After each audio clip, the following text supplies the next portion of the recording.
నమస్కారం, ఘంటారావానికి స్వాగతం. ముందుగా ప్రధాన అంశాలు. అమరావతి ఓఆర్ఆర్ డిపిఆర్లో మరో కోత. 8 వరుసల రోడ్డును 6కే పరిమితం చేయాలన్న ఎన్హెచ్ఏఐ.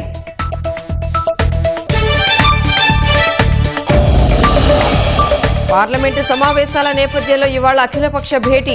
అయోధ్య విరాళాలు సహా ఇతర అంశాలపై చర్చకు అవకాశం.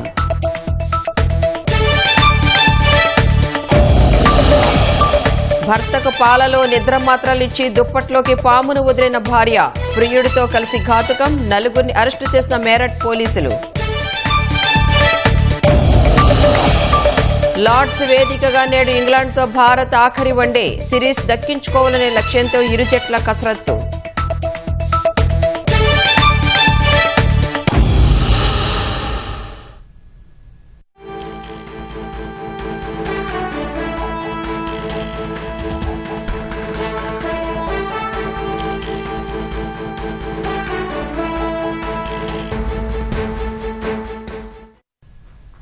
విశాఖలో ఘోర రోడ్డు ప్రమాదం జరిగింది. ఆనందపురం సమీపంలోని గండిగుండం సమీపంలో లారీని కారు వేగంగా ఢీకొంది. ఈ దుర్ఘటనలో కారులో ప్రయాణిస్తున్న 5గురిలో 4 అక్కడికక్కడే మృతి చెందారు. డ్రైవర్ సహా 3 ప్రయాణికులు చనిపోయారు. వినుకొండ నుంచి టెక్కలి శుభకార్యానికి వెళ్లి తిరిగి వస్తుండగా కారు వేగంగా లారీని ఢీకొంది. ఈ దుర్ఘటనలో నర్సరావుపేట ఎమ్మెల్యే పిఏ చంద్రశేఖర్ ఉన్నట్లు తెలుస్తోంది. ఆయన తీవ్ర గాయాలతో బయటపడ్డట్లు సమాచారం. ఘటనపై హోంమంత్రి అనిత, జిల్లా ఇన్ఛార్జి మంత్రి డోలా, మండిపల్లి విచారం వ్యక్తం చేశారు. మృతుల కుటుంబాలకు ప్రగాఢ సానుభూతి తెలిపారు.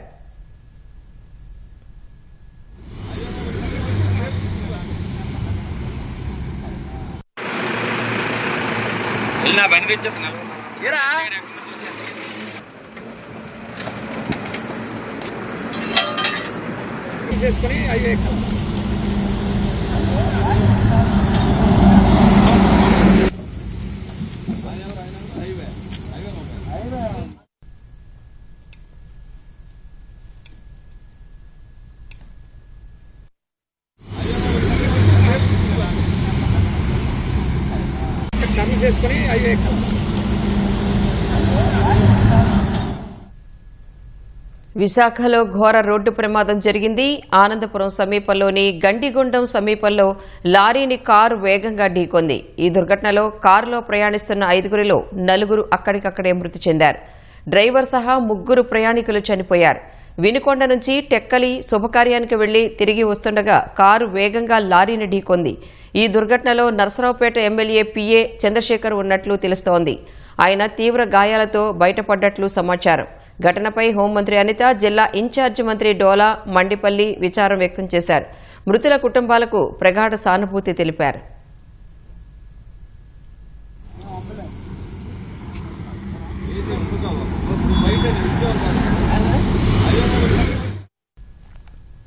మాజీ మంత్రి సీదిరి అప్పలరాజు కుమారుడి కేసులో నిర్లక్ష్యంగా వ్యవహరించారన్న అభియోగంతో కాశీబుగ్గ సీఐ ఎన్ని రామకృష్ణ, ఎస్ఐ సునీల్లను ప్రభుత్వం సస్పెండ్ చేసింది.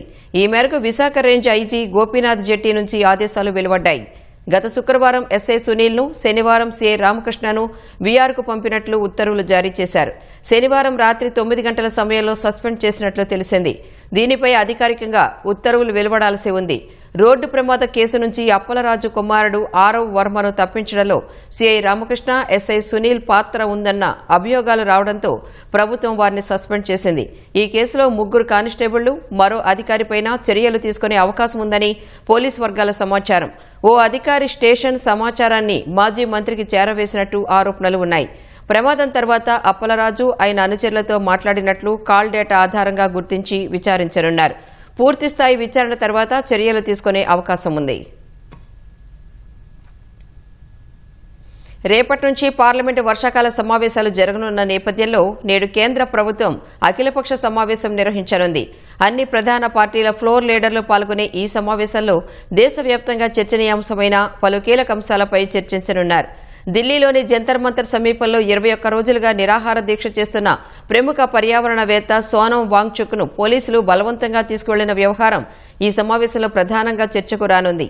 అయోధ్య రామాలయ విరాళాల నిర్వహణలో అవకతవకలు జరిగాయన్న ఆరోపణలపైన వాడీవేడీగా చర్చ జరిగే అవకాశం ఉంది. మరోవైపు పార్లమెంటు వర్షాకాల సమావేశాల్లో 5 కొత్త బిల్లులను ప్రవేశపెట్టనున్నట్లు కేంద్రం ప్రకటించింది. ఈ కొత్త బిల్లులతో పాటు గతంలో పెండింగ్లో ఉన్న వాయిదా పడిన కీలక బిల్లులపై కూడా అఖిలపక్ష సమావేశంలో చర్చించనున్నారు.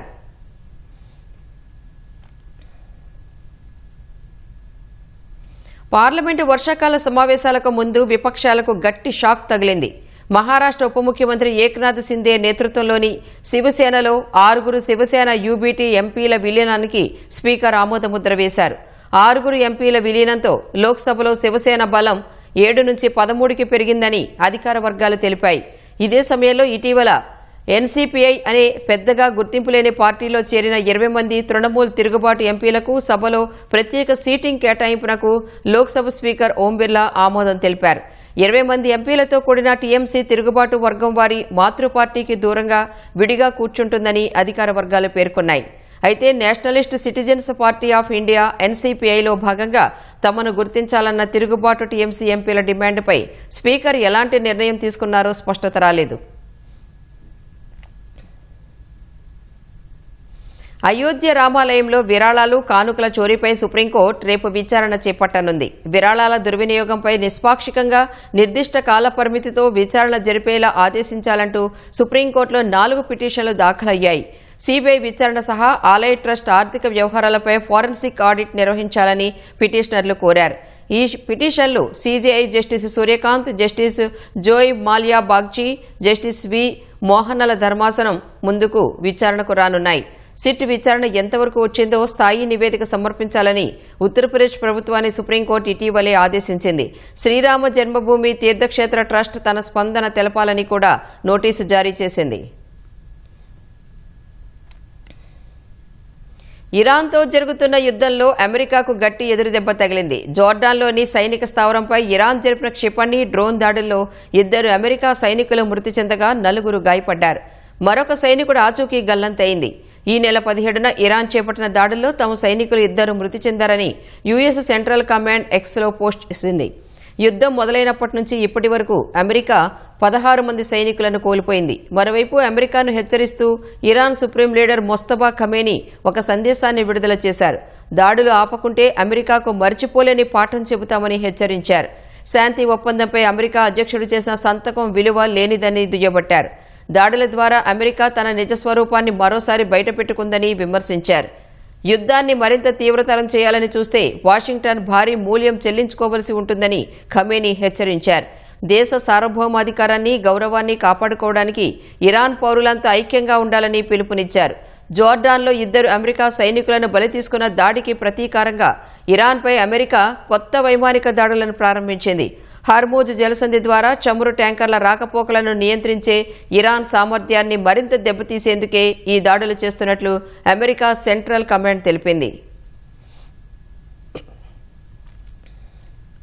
రాజధాని ప్రాంతానికి కీలకం కానున్న అమరావతి ఔటర్ రింగ్ రోడ్ డీపీఆర్లో మరో కోత పెట్టారు. 8 వరుసల రహదారి నిర్మాణానికి వీలుగా సొరంగాలు నిర్మించేలా ప్రతిపాదనలు పంపిస్తే 6 వరుసల రహదారికే వాటిని పరిమితం చేయాలని జాతీయ రహదారుల ప్రాధికార సంస్థ ఎన్హెచ్ఏఐ నుంచి ఆదేశాలొచ్చాయి. ఎన్హెచ్ఏఐ అధికారులు ఆ మేరకు ప్రతిపాదనల్లో మార్పులు చేస్తున్నారు. దీనివల్ల భవిష్యత్తులో ఓఆర్ఆర్ విస్తరించాలంటే సొరంగాలను విస్తరించడం సాధ్యం కాదని తెలిసినా పరిగణలోకి తీసుకోవడం లేదు. అమరావతి ఔటర్ రింగ్ రోడ్డుకు ఎన్హెచ్ఏఐ అధికారులు మరో మెలిక పెట్టారు. 189.4 కిలోమీటర్ల మేర 6 వరుసలుగా అమరావతి ఓఆర్ఆర్ను నిర్మించాలని రాష్ట్ర ప్రభుత్వం ప్రతిపాదించింది. ఇందులో భాగంగా ఎన్టీఆర్ జిల్లా జి కొండూరు మండలం గంగినేని వద్ద అటవీ ప్రాంతంలో 2.78 కిలోమీటర్లు, 1.69 కిలోమీటర్లతో, గుంటూరు జిల్లా పేరేచెర్ల అటవీ ప్రాంతంలో 0.51 కిలోమీటర్లతో కలిపి మొత్తం 4.98 కిలోమీటర్ల మేర 3 సొరంగాలు నిర్మించనున్నారు. ఒక్కో చోట వెళ్లే వాహనాలకు ఒకటి, వచ్చే వాహనాలకు మరొకటి చొప్పున ఈ సొరంగాలు ఉంటాయి. వీటిలో ఒకవైపు 4, మరోవైపు మరో 4 వరుసల రహదారి నిర్మాణానికి వీలుగా మొత్తం 8 వరుసల రహదారి ఉండేలా సొరంగాలు ఉండాలని అధికారులు ప్రతిపాదించారు. ఓఆర్ఆర్ ప్రస్తుతం 6 వరుసలతో నిర్మించనున్నారు. భవిష్యత్తులో 8 వరుసలుగా విస్తరించినా ఇబ్బంది లేకుండా సొరంగాల నిర్మాణానికి ప్రతిపాదనలు పంపారు. అయితే 8 వరుసల రహదారులు నిర్మించేలా సొరంగాలు అవసరం లేదని, 6 వరుసల రహదారులకు అనుగుణంగా తవ్వితే చాలంటూ ఎన్హెచ్ఏఐ ఉన్నతాధికారుల నుంచి ఆదేశాలు వచ్చాయి. ఈ మేరకు గతంలో పంపిన ప్రతిపాదనలో మార్పులు చేసి పంపాలని కోరారు. ఇలా చేస్తే ఓఆర్ఆర్ ను 6 వరుసల నుంచి 8 వరుసలుగా విస్తరించాలంటే 3 టనెల్స్ వద్ద సాధ్యం కాదు. కొత్త టనెల్స్ నిర్మాణ ఖర్చు ఎక్కువ అవుతుంది. అధికారులు ఇవేవీ పట్టించుకోకుండా ప్రాజెక్టు వ్యయం తగ్గింపే లక్ష్యంగా ముందుకెళ్తున్నారు.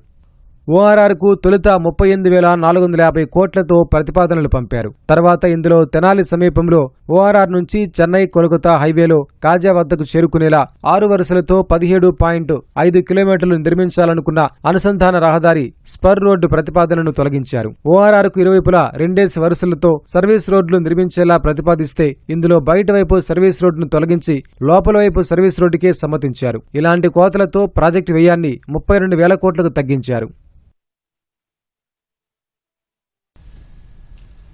అమరావతి నిర్మాణానికి భూములు ఇచ్చిన నవలూరు, కృష్ణాయపాలెం, పెనుమాక, కొరగల్లు గ్రామాలకు చెందిన రైతులకు సిఆర్డీఏ కార్యాలయంలో ఈ లాటరీ విధానం ద్వారా రిటర్నబుల్ ప్లాట్లను కేటాయించారు. రైతుల సమక్షంలో ఆన్లైన్ ర్యాండమ్ సిస్టమ్ ద్వారా నివాస, వాణిజ్య ప్లాట్లకు ముందుగా ట్రయల్ రన్ వేసిన అనంతరం ప్రత్యక్ష లాటరీ ప్రక్రియను చేపట్టారు. రిటర్నబుల్ ప్లాట్స్ పొందిన రైతులకు CRDA additional commissioner Kolla Battula Karthik provisional certificates అందజేశారు. ల్యాండ్ పూలింగ్ కింద భూములిచ్చిన 33 మంది రైతులకు 76 ప్లాట్లను కేటాయించారు. వీటిలో 46 రెసిడెన్షియల్ ప్లాట్లు కాగా 30 కమర్షియల్ ప్లాట్లు. రిటర్నబుల్ ప్లాట్లు పొందిన రైతులు రిజిస్ట్రేషన్ ప్రక్రియను త్వరగా పూర్తి చేసుకోవాలని అధికారులు సూచించారు. భౌగోళికంగా రైతులకు ప్లాట్లు ఎక్కడ కేటాయించబడ్డాయో వివరించడానికి జీఐఎస్ సిబ్బంది, గ్రామ సర్వేయర్లు సహకరిస్తారని తెలిపారు.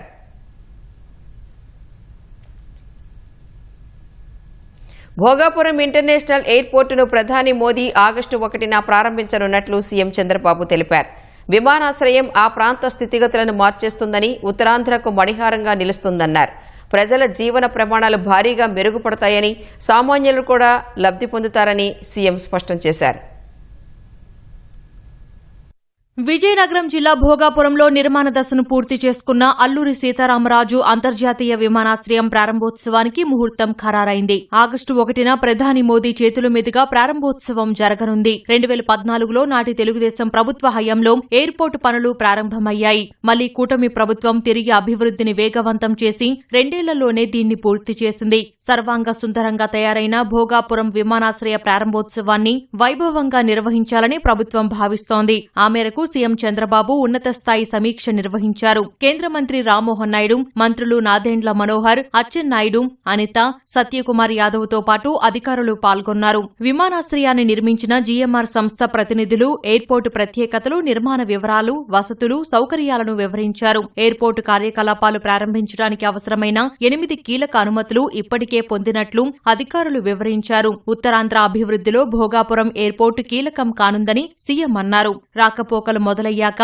ఆ ప్రాంత ప్రజల జీవన ప్రమాణాలు మారతాయని, సామాన్యులు ఎన్నో రకాలుగా లబ్ధి పొందుతారని వివరించారు. రవాణా మాత్రమే కాకుండా టూరిజం, పారిశ్రామిక పరంగా ఆ ప్రాంత అభివృద్ధికి ఈ ఎయిర్పోర్టు ఉపయోగపడుతుందని చెప్పారు. విశాఖ ఎకనామిక్ రీజియన్లో ఈ ఎయిర్పోర్టు కీలక పాత్ర పోషిస్తుందని ఆకాంక్షించారు.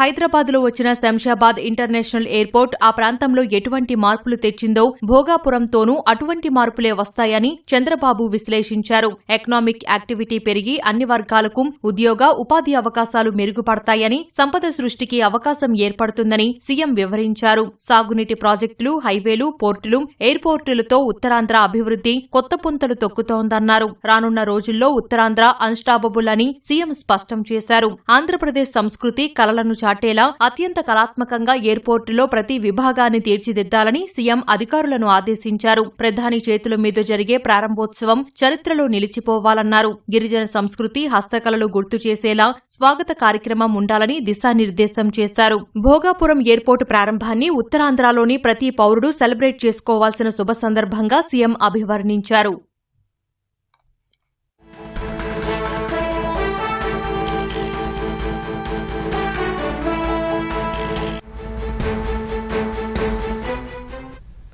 భారత స్టార్ షట్లర్ పీవీ సింధు చరిత్ర సృష్టించింది. Japan open super 750 badminton tournament title విజేతగా నిలిచింది. ఫైనల్లో జపాన్కు చెందిన అకానే యమగూచిని ఓడించింది. 21-17, 21-17 తేడాతో వరుస గేముల్లో గెలిచి ప్రత్యర్థిని మట్టి కరిపించింది. ఈ విజయంతో జపాన్ ఓపెన్ టైటిల్ను సొంతం చేసుకున్న తొలి భారత మహిళా షట్లర్గా సింధు అవతరించింది.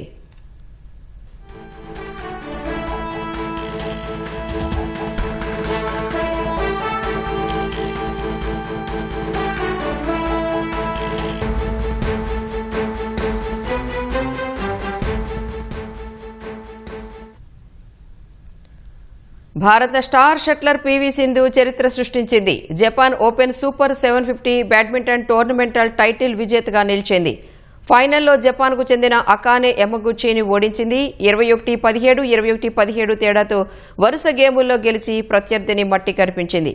ఈ విజయంతో జపాన్ ఓపెన్ టైటిల్ను సొంతం చేసుకున్న తొలి భారత మహిళా షట్లర్గా సింధు అవతరించింది.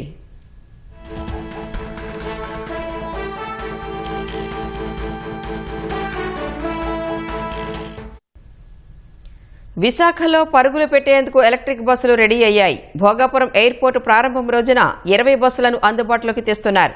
మరో 80 బస్సులు 1-2 నెలల్లో విశాఖ వస్తున్నాయి. ఈ బస్సుల కోసం సిటీలో 2 బస్టాండ్లను ప్రత్యేకంగా సిద్ధం చేశారు. ఈవీ బస్సులపై విశాఖ ఆర్టీసీ రీజనల్ మేనేజర్ అప్పలనాయుడుతో మా ప్రతినిధి ఆదిత్య పవన్ ముఖాముఖి. విశాఖలో ఎలక్ట్రికల్ బస్సులు రోడ్డు మీదకి వస్తున్నాయి. వాటి కోసం ప్రత్యేకంగా సింహపురి డిపో, అలాగే గాజువాక 2 డిపో అనే 2 డిపోలను సిద్ధం చేస్తున్నారు.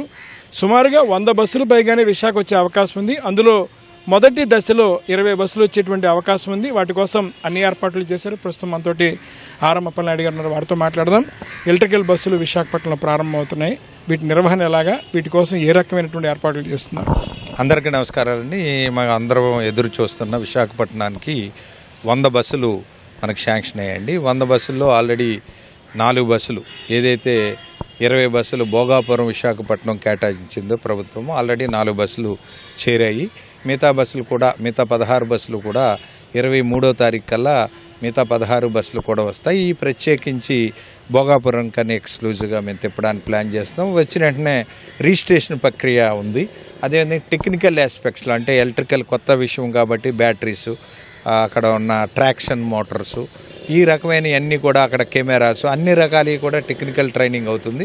అదేవిధంగా డ్రైవర్స్, మామూలు డ్రైవర్లు కాకుండా ఎలక్ట్రికల్ బస్సులు 12 మీటర్ల బస్సు ఇది. ఈ 12 మీటర్ల బస్సులు కూడా లోపలంతా ఏసీ ఉంటుంది, కెమెరాలు 4 వైపులు ఉంటాయి, ఆటోమేటిక్గా డోరు క్లోజ్ అయ్యాకే అది బస్సు కదులుతుంది. ఇలాంటి ఆస్పెక్ట్స్, కొత్త ఫీచర్స్ కూడా ఉన్నాయి కాబట్టి ఇవన్నిటి కూడా ట్రైనింగ్ అవుతుంది. ఇది 1వ తారీఖు కల్లా మేము ఈ బస్సులన్నీ కూడా సిద్ధం చేసుకొని భోగాపురం ఎయిర్పోర్ట్ ఎప్పుడైతే స్టార్ట్ అవుతుందో భోగాపురంలోనే ఈ బస్సులన్నీ ఓపెన్ చేసి వద్దామనేది ఒక ప్రణాళిక ప్రకారంగా కలెక్టర్ గారు ఇచ్చిన ఆదేశం ప్రకారంగా అన్ని ప్లానింగ్ చేస్తామండి. ఈ అన్ని 20 బస్సులు కూడా రూట్లు కూడా మేము సుమారుగా ఫైనలైజ్ చేయడం. 10 బస్సులు మనకి ఎన్ఏడి కొత్త రోడ్డు, అదేవిధంగా గురుద్వార్ మద్దిలపాలెం మీదుగా ఇటు ఆనందపురం, తగరపవలస, భోగాపురంకి 10 బస్సులు ప్రతి అరగంటకి. అదేవిధంగా ఉన్న 10 బస్సులు కూడా మన సింధియా మీదుగా railway station, bus station and VUDA park, beach road ఏదైతే ఉందో రుషికొండ కనెక్ట్ చేసుకొని, ఐటీ పార్క్ కనెక్ట్ చేసుకొని, ఇది మారికవలస కనెక్ట్ చేసుకొని ఈ 10 బస్సులు అరగంట, అంటే డిఫరెంట్ సర్వేలు చేశాము. ఆ సర్వేలో ఈ రూట్ అయితే మ్యాక్సిమం కవర్ అవుతుంది అన్నది దృక్పథంతో మేము అన్ని ఏర్పాట్లు చేసుకొని ఎంత త్వరలో తీసుకెళ్లాలో అంత త్వరలో తీసుకెళ్ళడానికి అన్ని రకాలైన ఏర్పాట్లు మేము చేసుకున్నామండి. సింహపురి డిపో ఎలా ప్రత్యేకతలు ఏమిటి? ఈవీ బస్సుల కోసం సంసిద్ధం చేస్తున్నారు, ఎలాంటి ఏర్పాట్లు చేస్తున్నారు అక్కడ? మనం సింహపురి వచ్చేసరికి అది ఎక్స్క్లూజివ్గా 4 ఎకరాలు ఉంది, 2.5 ఎకరాల వరకు ఎక్స్క్లూజివ్గా మేము ఏర్పాటు చేసాం. దాంట్లో కూడా మొన్న కూడా మా అందరం కూడా విజిట్ చేయడం జరిగింది.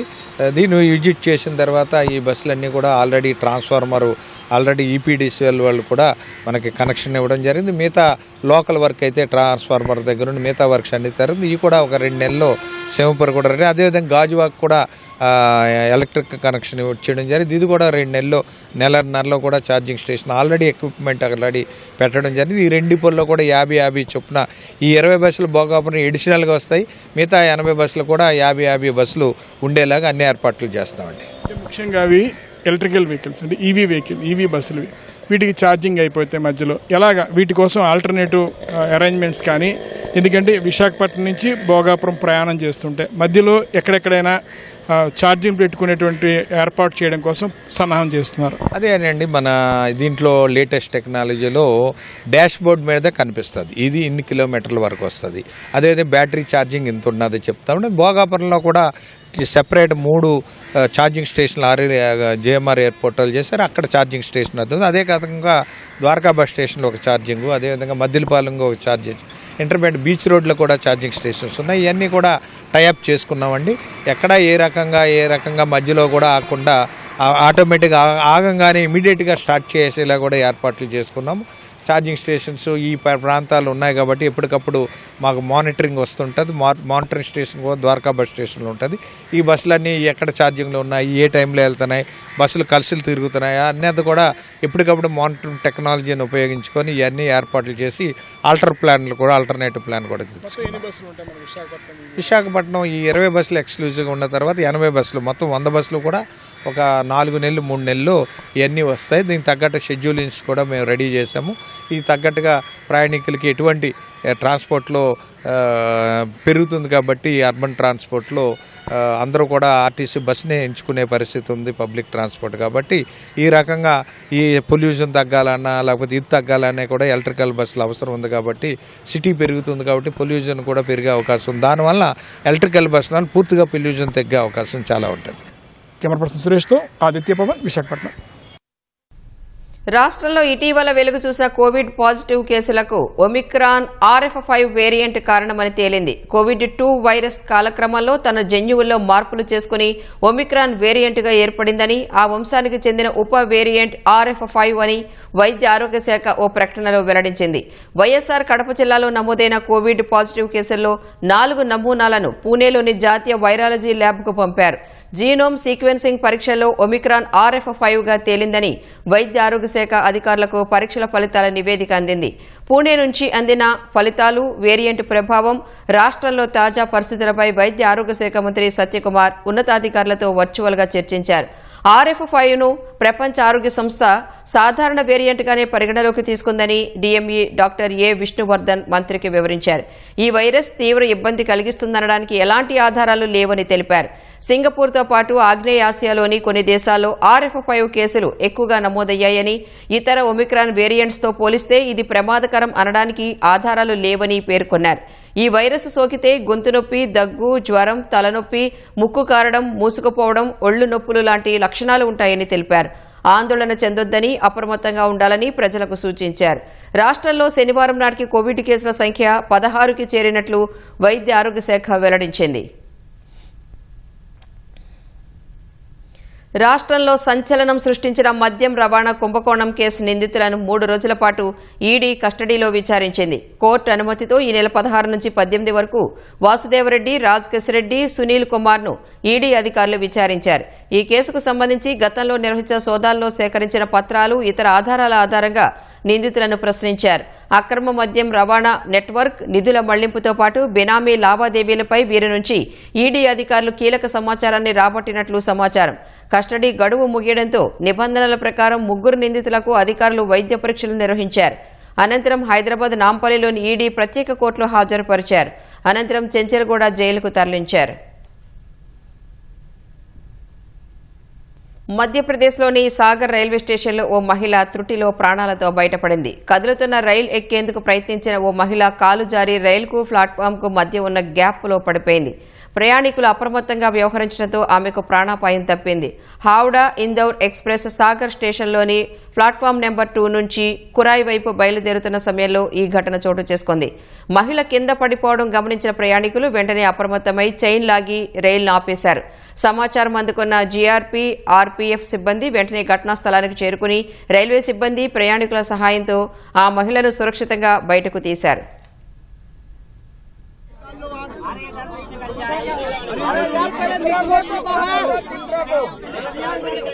इधर जाओ, इधर से नीचे से नीचे नीचे नीचे से। अरे यार चप्पल छोड़ दो यार, उधर से चल, उधर से निकल जा, यहाँ से निकल जाएगी, निकल जाएगी। हाँ बस, हाँ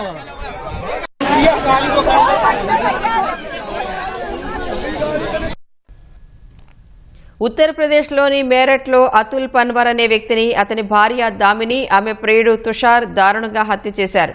గురువారం రాత్రి దామిని తన భర్త పాలలో నిద్రమాత్రలు కలిపింది. అతను స్పృహ కోల్పోయాక విషసర్పంతో కాటేయించి సహజంగా చనిపోయినట్లు నమ్మించే ప్రయత్నం చేసింది. తుషార్తో దామినికి ఉన్న వివాహితర సంబంధం, అతుల్ పేరిట ఉన్న 20 లక్షల బీమా డబ్బులు కాజేయడానికే ఈ పథకం పన్నింది. గతంలో కారుతో గుద్ది చంపేందుకు కూడా విఫలయత్నం చేసింది. అయితే దామినిపై అనుమానంతో అతుల్ కుటుంబ సభ్యులు పోలీసులకు ఫిర్యాదు చేయగా అసలు గుట్టు బయటపడింది. ఫోన్ కాల్ డేటా ఆధారంగా 24 గంటల్లోనే పోలీసులు కేసును ఛేదించారు. భార్య దామిని, ప్రియుడు తుషార్తో పాటు పామును తీసుకొచ్చిన 2 వ్యక్తులను అరెస్టు చేశారు. వర్షాలు కురవకపోతే వరుణదేవుణ్ణి ప్రసన్నం చేసుకునేందుకు సాధారణంగా కప్పల పెళ్లిళ్లు, భజనలు చేయటం వంటి ఆచారాలు గ్రామాల్లో ఉంటాయి. మధ్యప్రదేశ్ రాజధాని నగరమైన భోపాల్లో స్థానికులు మాత్రం వరుణదేవుడికి భిన్నంగా పూజలు చేశారు. శనివారం పూలమాలలతో అలంకరించిన గాడిదలకు గులాబ్ జామున్ల విందు ఏర్పాటు చేసి మంచి వర్షాలు కురవాలని కోరుకున్నారు. ఎల్నినో ప్రభావంతో ఈ ఏడాది దేశంలోని పలు ప్రాంతాలు వానల కోసం ఎదురుచూస్తున్నాయి. ఈ సీజన్లో మధ్యప్రదేశ్ వ్యాప్తంగా 35 జిల్లాల్లో సాధారణం కంటే తక్కువ వర్షపాతాలు నమోదైనట్లు భోపాల్ ఐఎండీ శాస్త్రవేత్త సాహు తెలిపారు. లార్డ్స్ వేదికగా నేడు భారత్, ఇంగ్లాండ్ మధ్య 3వ వన్డే జరగనుంది. ఇప్పటికే చెరో మ్యాచ్ గెలిచిన ఇరు జట్లు నిర్ణయాత్మక 3వ వన్డేలో గెలిచి సిరీస్ కైవసం చేసుకోవాలని పట్టుదలగా ఉన్నాయి. రోహిత్ ఫామ్లోకి రావాలని ఆశిస్తుండగా గిల్, విరాట్ కోహ్లీ దూకుడును కొనసాగించి మిడిల్ ఆర్డర్లో ఇషాన్ కిషన్, శ్రేయస్ రాణిస్తే జట్టుకు తిరుగుండదు. బౌలింగ్లో గాయపడిన వాషింగ్టన్ సుందర్ స్థానంలో కుల్దీప్ యాదవ్కు అవకాశం దక్కే సూచనలున్నాయి. అక్షర్ పటేల్ స్పిన్ ఆల్రౌండర్గా ఆకట్టుకుంటున్న నేపథ్యంలో ఇతర బౌలర్లు సహకారం ఉంటే భారత్కు విజయం దక్కడం పెద్ద కష్టమేమీ కాదు. ఇంగ్లాండ్ జట్టులో రూట్ మినహా మిగిలిన బ్యాటర్లు చెప్పుకోదగ్గ ప్రదర్శన ఏమీ చేయలేదు. కాబట్టి రూట్ను అడ్డుకోవడంపై భారత బౌలర్లు దృష్టి పెట్టాల్సి ఉంది. హ్యారీ బ్రూక్, డకెట్ వంటి బ్యాటర్లు కూడా తమదైన రోజున ప్రమాదకరమైన వారే. వారిని కట్టడి చేయడంపైన టీమిండియా వ్యూహాలు రచిస్తోంది. భారత కాలమానం ప్రకారం మధ్యాహ్నం 3:30 గంటలకు మ్యాచ్ ప్రారంభమవుతుంది.